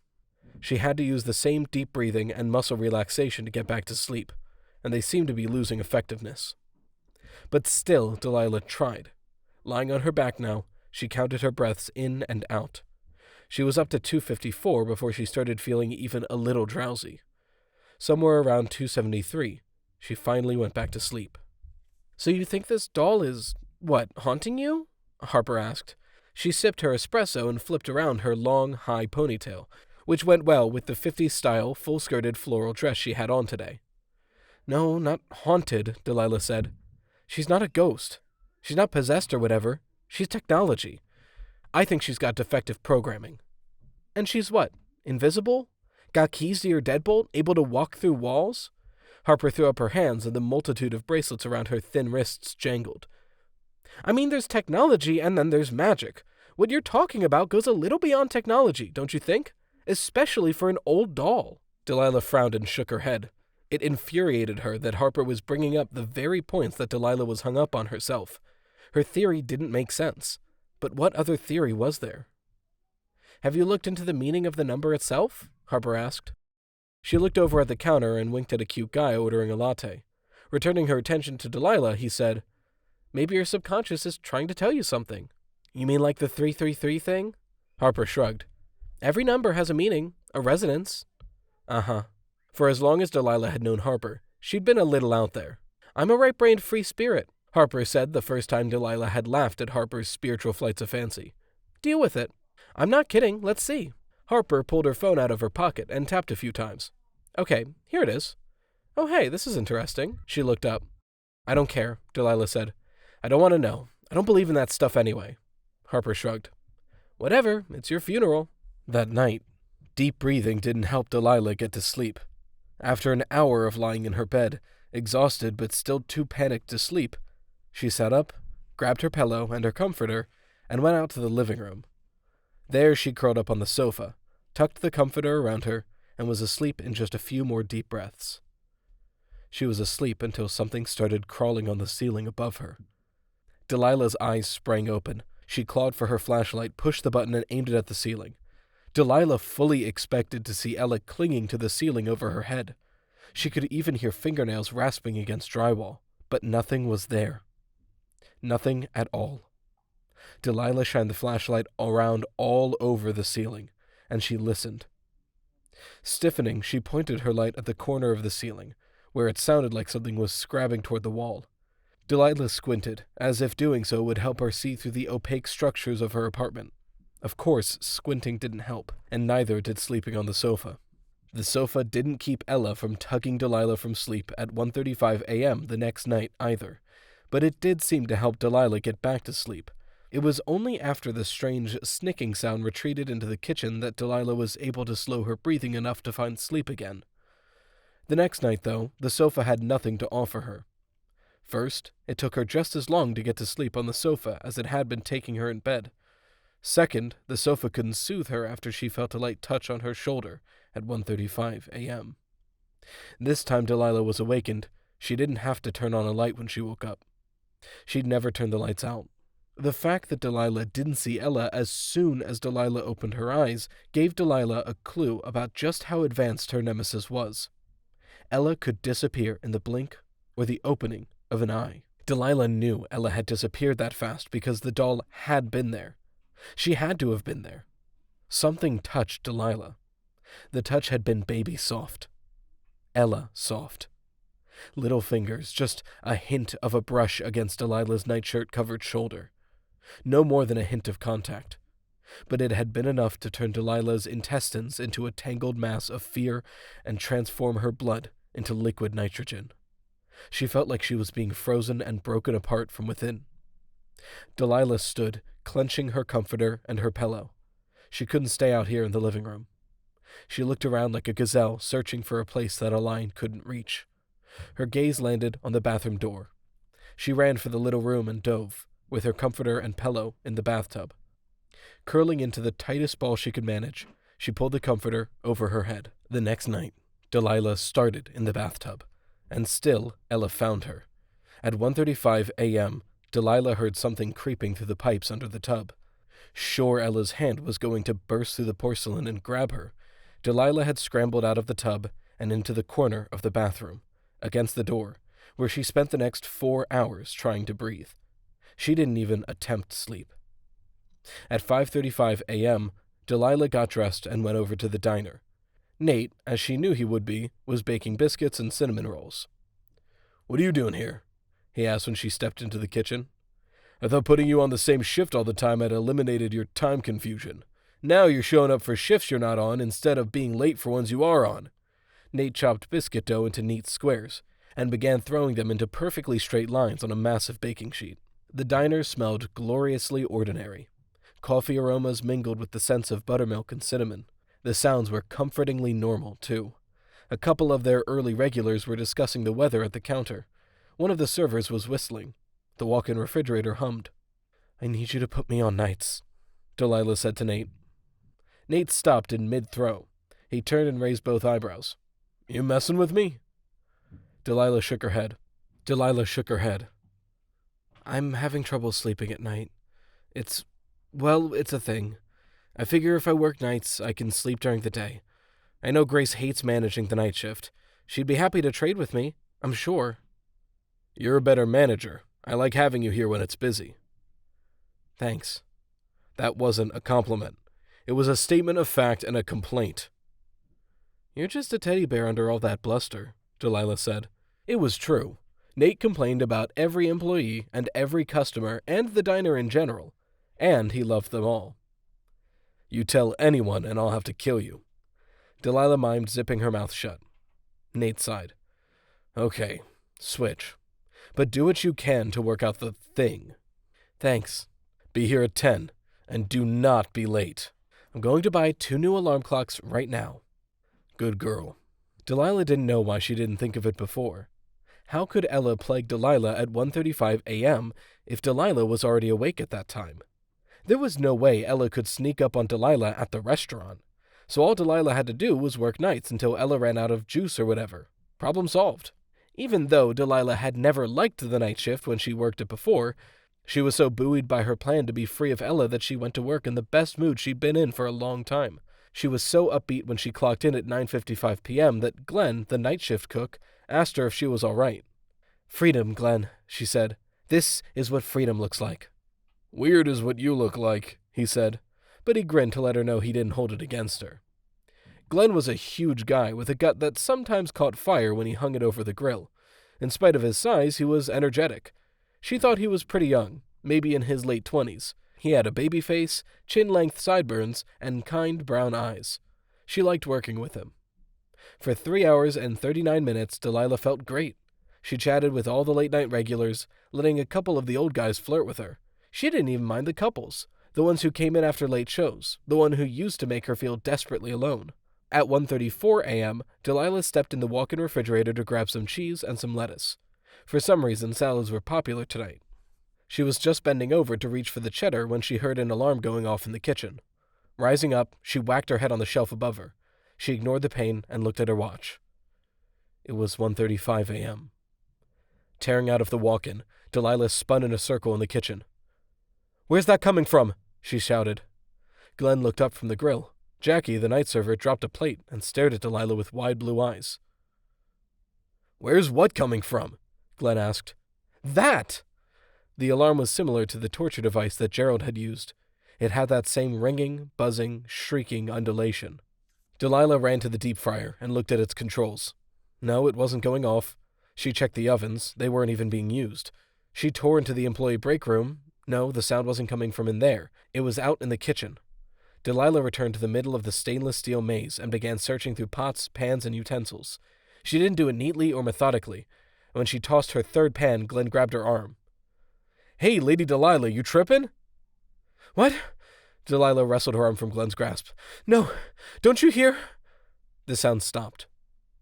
Delilah tilted her head and listened, but all she could hear now were the normal diner noises. She looked at Glenn and Jackie, who was still staring like Delilah had just turned into an elephant. "You two didn't hear that?" she asked. "Heard you shouting and throwing pans around," Glenn said. Delilah looked at Jackie. A year or two younger than Delilah and still unsure of herself, Jackie wore bright blue glasses. The lenses made her eyes look huge with shock. Jackie shook her head. "I didn't hear anything. I mean, other than, you and the usual, stuff. This couldn't be happening. How could Ella have followed Delilah over here?" Well, why couldn't she follow Delilah over here? Hadn't Ella already demonstrated she could do pretty much whatever she wanted? Which was crazy. This was just technology gone awry. "Right? You gonna be okay?" Glenn asked. Delilah shook her head. "Yeah." And she figured she would be. At least she didn't have to try to go to sleep with her heart pounding so loudly she was sure Glenn and Jackie could hear it, and were just being too polite to say so. So her plan hadn't worked. But the upside was she could use her adrenaline-driven energy surge for work instead of trying to fight it so she could go to sleep. And maybe tomorrow night, because she was prepared for the alarm sound now, she could ignore it and get on with her shift. Maybe her new plan would work after all. On the second night shift, Delilah made sure she wasn't alone at 1:35 a.m. She stuck close to Glenn, which he didn't seem to mind. But in spite of being with him, she still lost it. She couldn't help it. Tonight, for the first time, she hadn't just heard or sensed something. She'd seen something. She'd seen a flash of bright blue in the walk-in when Jackie opened the door. When she saw what she was sure was Ella coming out of the walk-in, Delilah screamed and pressed against Glenn. He didn't seem to mind that either, but he did ask why she was screaming. She had no answer for him. At 1:30 a.m., the third night of Delilah's switch to night shift, Delilah was behind the counter. She'd decided the way to make sure nothing spooked her tonight was to stay out in the open, well away from the walk-in. When Mrs. Jeffrey, the rice pudding regular, came into the diner, Delilah was thrilled. She could serve Miss Jeffrey, and 1:35 a.m. would just go on by. "Hi, Delilah." Mrs. Jeffrey took a seat on one of the swiveling padded counter stools. Her eyes were puffy. Delilah leaned on the counter. "Hi, Mrs. Jeffrey. Having trouble sleeping?" Mrs. Jeffrey patted her tousled hair. "I suppose it's obvious. I do hope you still have some rice pudding left." "Absolutely. I'll just—" Delilah stopped. She looked over her shoulder. Then she glanced at the clock. It was 1:33 a.m. Where was Jackie? No way did Delilah want to go back into the walk-in. She was sure Ella would be in there waiting for her. "Jackie?" she called. No answer. "Jackie!" It came out as a bellow. Glenn stuck his head out of the kitchen. "Is there a problem?" Delilah tried to calm her breathing. She was building up to a full-blown anxiety attack, and she didn't want to have one of those in front of her customer and coworkers. Delilah looked at Mrs. Jeffrey. The elderly woman's brown eyes were wide. "Sorry," Delilah said. "It's just—" She stopped when the counter stool next to Mrs. Jeffrey started spinning back and forth. She blinked, and she realized Ella was on the stool. Ella was playing on the stool. "Stop it!" Delilah clambered over the counter and grabbed the stool. That's when Jackie entered the dining room. And she realized she was sprawled over the counter, her butt up in the air. No wonder Jackie was gawking at her, open-mouthed. "Are you all right, dear?" Mrs. Jeffrey asked. Delilah slid off the counter. "You didn't see the doll on the stool?" "Doll? That's my purse, dear." Mrs. Jeffrey patted a bright blue purse which sat on the stool next to her. Delilah backed away from the counter. She checked the clock. Of course it was 1:35 a.m. The next night, something similar happened. Delilah stayed in the dining room, but she was still traumatized at 1:35 a.m. when she saw something moving around in the trash bin under the counter. Wanting to believe it was a mouse, even though that would have been horrible for the diner, she'd used a fork to search the rubbish. She didn't find a mouse, but she spotted a pink ruffle. that made her drop the fork and jump back. She'd resisted the urge to scream, but she hadn't been able to resist the urge to hurl the trash bin out the back door of the diner, scattering the trash, but no Ella, who, as usual, had instantly moved on, all over the pavement. Delilah just couldn't contain her reactions. She knew Glenn and Jackie were watching her, but that wasn't enough to keep her calm. It was the 5th night of the night shift that did Delilah in. Even though it hadn't worked so well yet, Delilah still thought the safest place for her in the diner was the main dining room. She did her best to avoid closed-in places like the walk-in, the supply room, and Nate's office. At 1:30 a.m. on the 5th night, the diner was empty of customers. Delilah and Jackie were filling the small glass salt and pepper containers. Delilah had salt, Jackie had pepper. They had the tray of containers set up at a table by the diner's front window, and they sat on opposite sides of the table. While they worked, Jackie chattered about her college classes. Delilah tried to pay attention, but she was mentally counting down the minutes and seconds to 1:35 a.m. What was it going to be tonight? Every muscle and joint in Delilah's body was stiff with dread. But when Delilah spotted something bright blue flutter through the parking lot in front of the diner, her muscles and joints released and went into action. She jumped up, knocking the tray of salt and pepper shakers onto the floor with a loud crash, and she sprinted out the diner's front door, rushing through the nearly empty parking lot.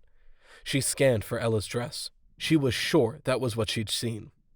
She'd seen the trailing edge of Ella's fluffy dress. The doll was out here. She'd been watching Delilah. When she didn't see Ella, Delilah started looking under 2 parked cars at the edge of the lot. She was bending to check under the first one when someone grabbed her shoulder. She screamed. Okay, you're okay. It was Glenn. His face looked pale in the mottled light. Did you see her? Delilah asked. See who? She looked into Glenn's eyes. He was so sympathetic and concerned. Delilah crumpled into Glenn's arms and started to cry. Delilah thought it was pretty amazing that she'd gotten through 23 nights of 1:35 a.m. horror without crying. In fact, she hadn't even noticed that she didn't cry. But once she started crying, she couldn't stop. She cried so much that after Glenn got her inside, he called Nate and asked him to come in.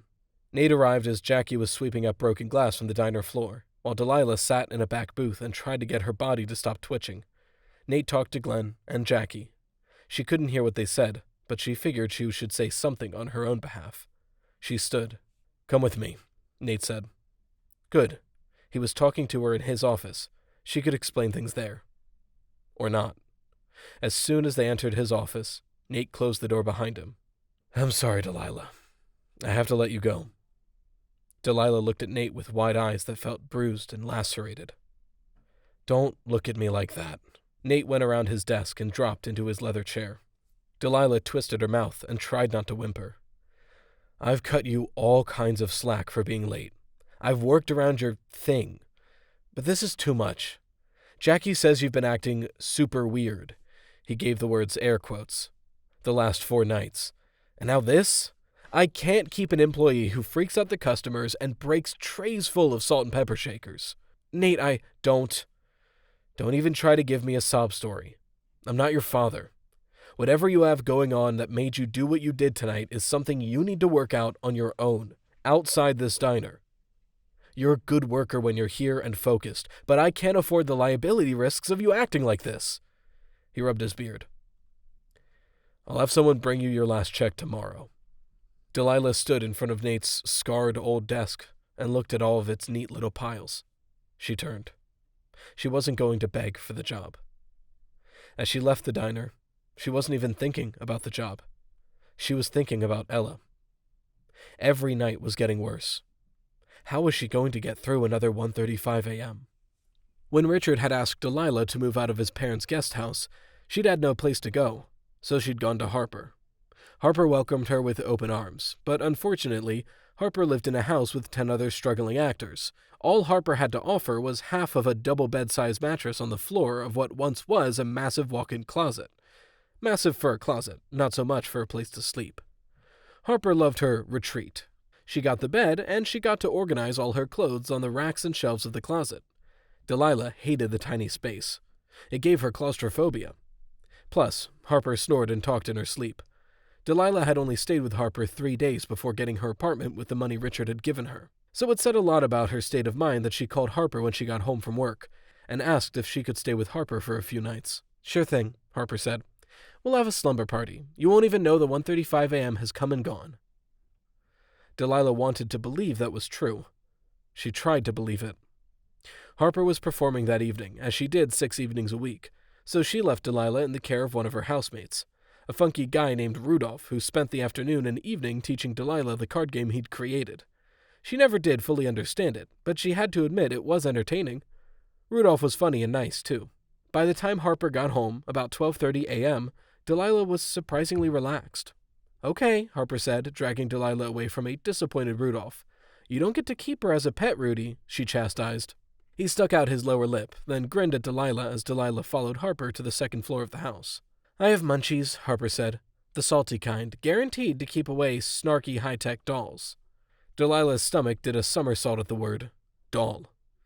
Harper led Delilah into her bedroom, threw several bags and boxes of chips and crackers on the mattress, and then said, "I need to go wash off the face paint. Be right back." Delilah sat on the mattress, opened a box of cheese crackers, and nibbled on one. Her stomach continued to do gymnastics. When Harper returned, she entertained Delilah with stories about that evening's performance.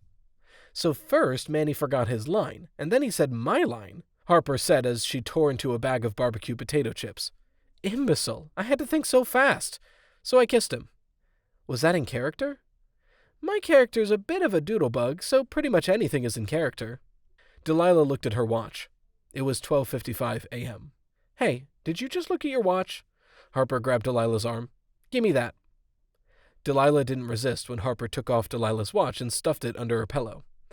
She didn't need it anyway. She'd know when 1:35 a.m. came. "No watch, no 1:35 a.m. Harper wiped her hands in a "that's that" gesture. Delilah wanted it to be that easy, but it wasn't. She knew exactly when 1:35 a.m. rolled around.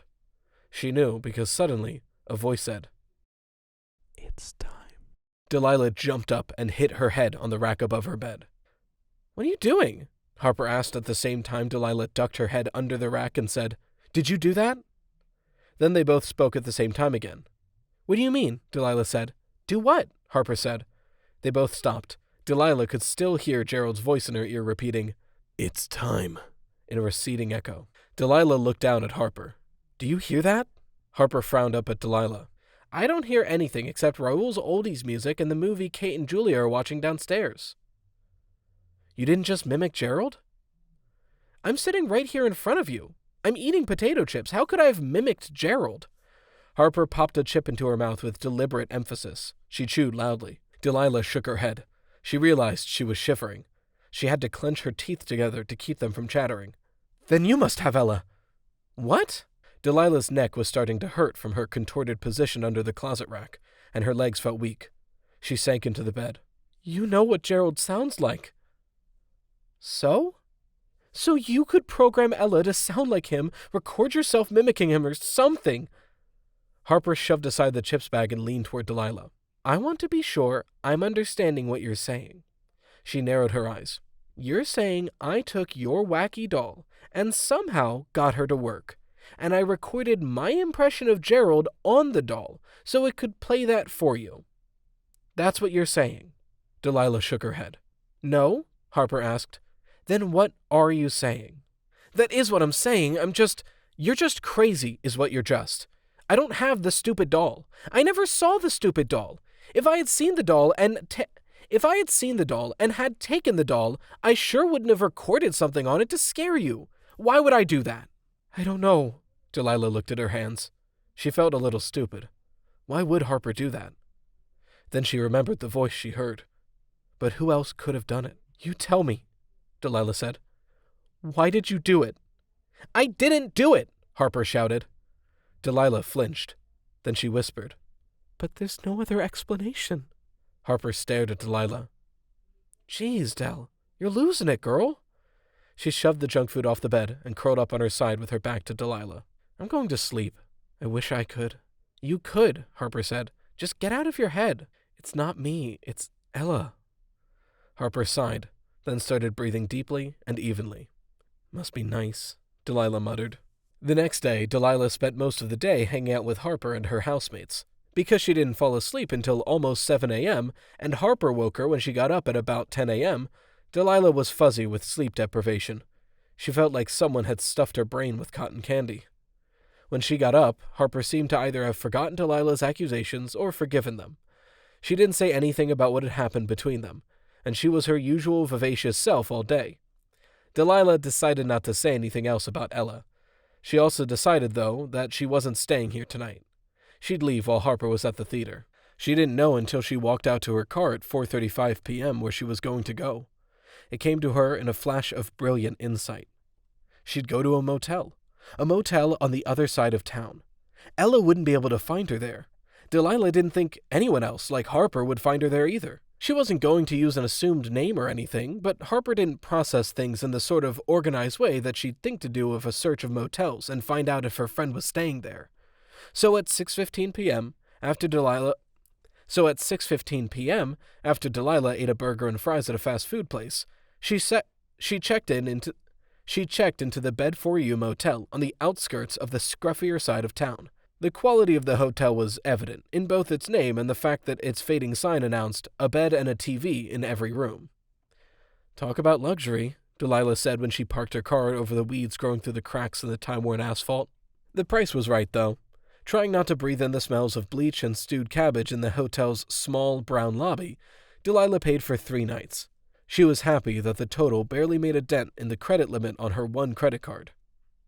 She was also happy that she got a room at the far end of the long, low building in the back, away from the traffic. The heavy woman behind the desk wasn't interested in Delilah at all. She was too busy watching a documentary about spiders on an old TV mounted on the wall next to the check-in counter.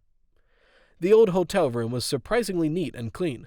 Done in the same ugly brown tones Delilah had found the lobby, the room wouldn't win any beauty prizes, but it smelled fresh and everything worked. The bed was even comfortable. Because the only other surfaces in the room suitable for sitting were a couple of straight-backed cloth-covered chairs, Delilah plopped on the bed as soon as she bolted the door and set her stuff on the low bureau across from the bed. She was pleased to discover that the motel was pretty well insulated. The traffic on the busy road in front of the motel was just a distant shh, and Delilah couldn't hear anything else. She'd thought she might watch some TV when she got in the room, but she was so tired she risked lying back on the pillow. Tense, expecting the usual panic attack symptoms, she was thrilled when she felt nothing but exhaustion. She closed her eyes, and sleep took her from the motel room into the promise, or portent, of her dreams. The sound crept through her sleep like a spider crawling through her synapses and leaving silken trails along her neural pathways. It was a scuffing sound, like something scooting over a rough surface. Her mind couldn't make enough sense of it to integrate it into her dream about riding horses, so the horse in her dream threw her off, and she came face to face with the spider. She screamed, and the scream slung her back into consciousness. Delilah's eyes opened, and she realized she was still screaming. She pressed her lips together and bit her tongue. She wanted to get up and run, but she couldn't. She was paralyzed. Wait, was she awake? She thought she was. Above her, something crawled on the roof. It made a similar sound to the one in her dream, but this sound was worse. It wasn't just the sound of some spider going about its business. This was a strategic sound. It started, it stopped, it moved here, it moved there. It was a searching sound, a seeking sound. It was the sound of something with an objective. And Delilah knew she was the objective. Ella had found Delilah. She was looking for a way into the motel room. Whining like a kitten being hunted by a coyote, Delilah struggled to free her limbs from whatever force held her immobile, but she was still pinned to the bed. The only thing she could do was move her head, so she turned her head and looked at the digital clock on the bedside table. It read, of course, 1:35 a.m. As soon as Delilah saw the time, she discovered she could move. She thrashed free of her bedspread, which she'd managed to wrap around herself in her sleep. She jumped from the bed and crouched against the wall by the door, her gaze riveted on the ceiling.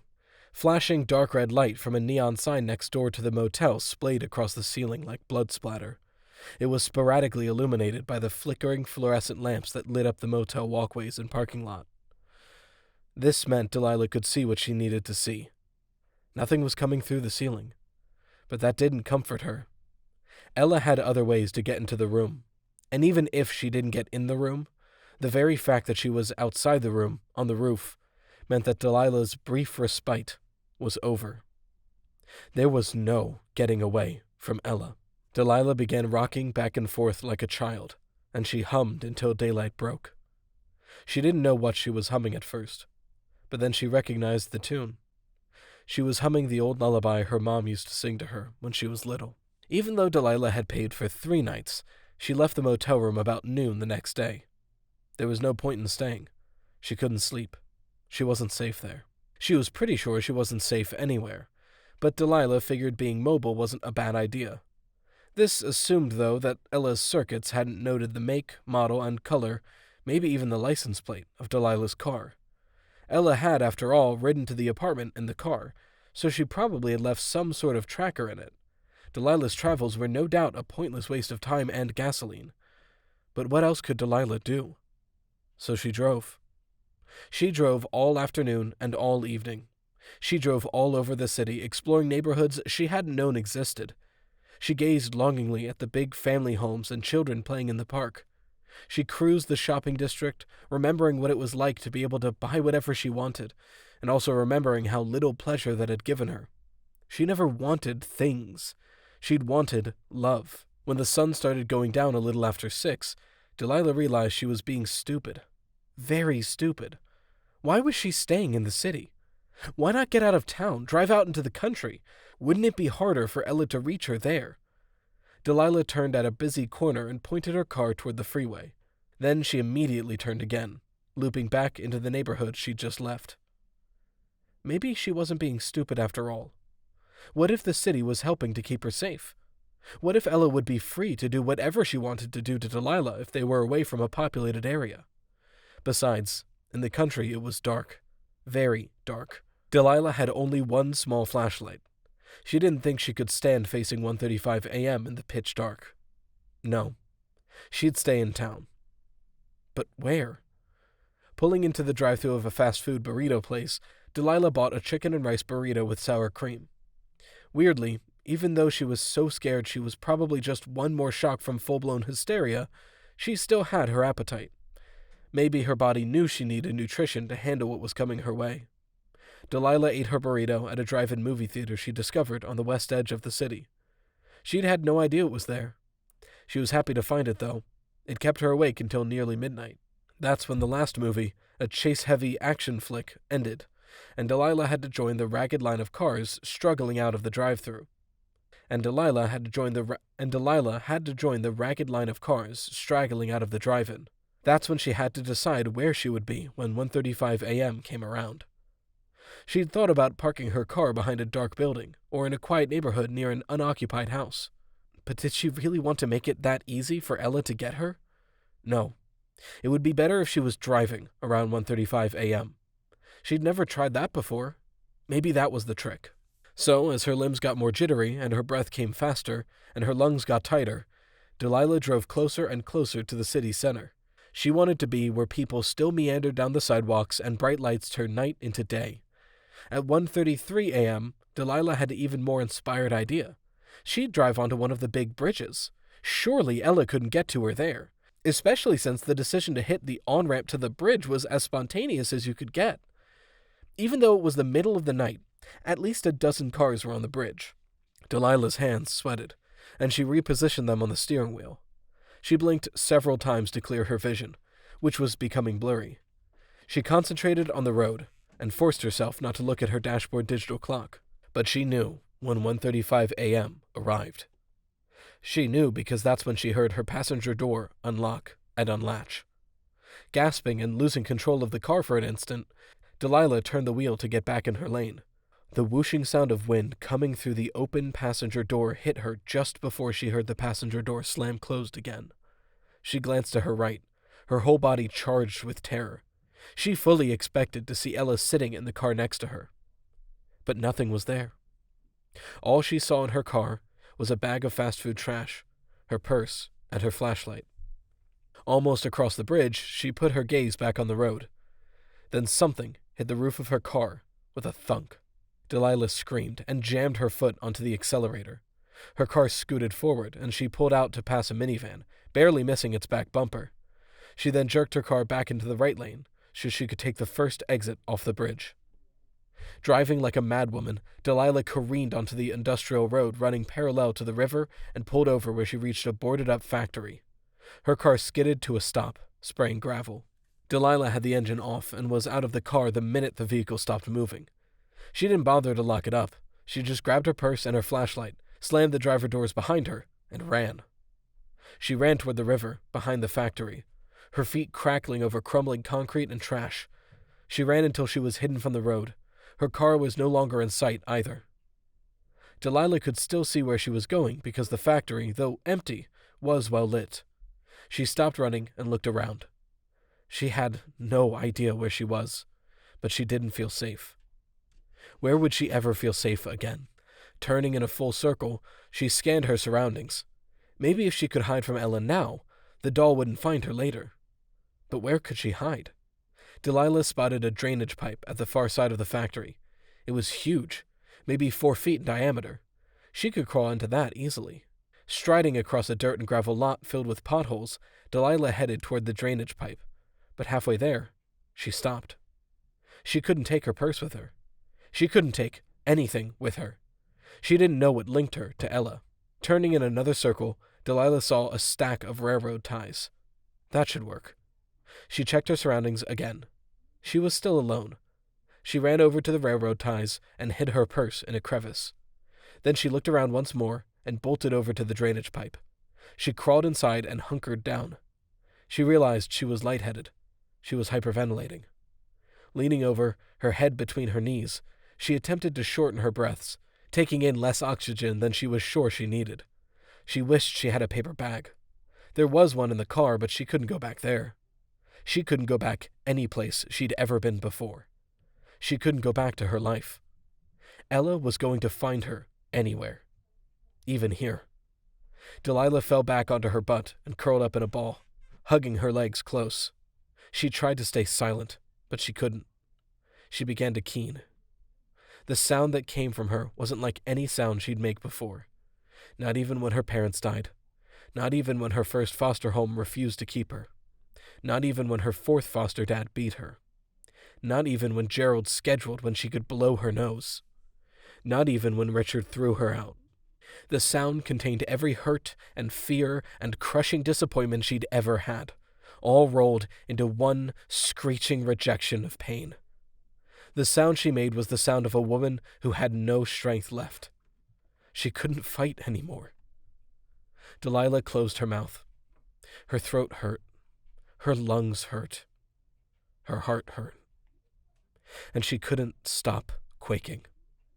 Her whole body was almost convulsing with apprehension. No, not apprehension. Delilah was so far beyond any known version of fear that she didn't feel human anymore. She was never going to be safe again. Delilah sobbed as she got onto her hands and knees. She couldn't stay here. Ella would know where she was. Crawling as fast as she could, her hands stinging from the rough concrete surface chafing at her skin, Delilah clambered out of the drainage pipe. She stood. Where could she go? Delilah began to run again. She ran parallel to the river, scanning this way and that, looking for a way out, looking for an escape hatch, an ejection seat, something to take her as far from Ella as she could get. She didn't know how long she ran before she stumbled into what looked like an abandoned construction site. Its lumpy outlines were shrouded by the darkness, but the street lamp sent enough light over it to reveal basic outlines. She slowed her pace, aimed her flashlight, and studied the weathered signs announcing the project. It looked like an office complex. Shoving at a dirty board covering an opening in the side of what seemed to be a 3-story structure, Delilah sidled into the site. The answer to her plight was in here. She was sure of it. Somewhere here, she was going to find a way to escape Ella forever. But where? Picking her way over bare boards sprinkled with nails and screws, weaving around stacks of lumber and drywall, Delilah made her way into a room that was nearly completed. The drywall wasn't just up. It was also textured and painted. And there, high on the inside wall, was her answer. It was a vent opening, uncovered, barely big enough for her to slip into. That was the way. That was where she could stop running from Ella. Looking around the room for a way to boost herself into the opening, she spotted an overturned sawhorse. She trotted over to it, righted it, and carried it to a spot below the vent. It was strong and stable. Stopping to listen, to be sure she was alone, Delilah hoisted herself onto the sawhorse, stood on her tiptoes, and was able to hook her hands over the front of the vent opening. From there, she did a pull-up, thankful for all the upper body strength she got from heavy cleaning at the diner. Once her head was level with the vent opening, she reached in with one arm, searching for some kind of handhold. She didn't find one, but her sweaty hands stuck to the metal enough to give her some purchase. She was able to wiggle her upper body into the vent opening by going one hand length at a time. Once she was that far into the vent, she just had to wiggle her whole body, like a snake, into the vent. But she still didn't feel safe. She stopped wriggling for a moment, taking stock. Turning on her flashlight, she spotted a downward turn in the vent. She inched toward it. Yes, this was it. Aiming her head down into the chute-like space, she scooted forward. A little farther, and a little farther. Her flashlight slipped from her sweaty hand and clinked against the metal vent walls as it dropped out of Delilah's reach. She heard it impact something with a sharp crack. It must have broken because the space went dark. Delilah's shoulders wedged her so tightly into the compact metal enclosure that she knew she'd finally found it. This was where Ella couldn't find her. No one would find her here. Trying to move just to be sure, she confirmed that she was stuck, completely and thoroughly stuck. Her breathing slowed. She relaxed. She couldn't move in any direction. She'd never have to run from Ella again.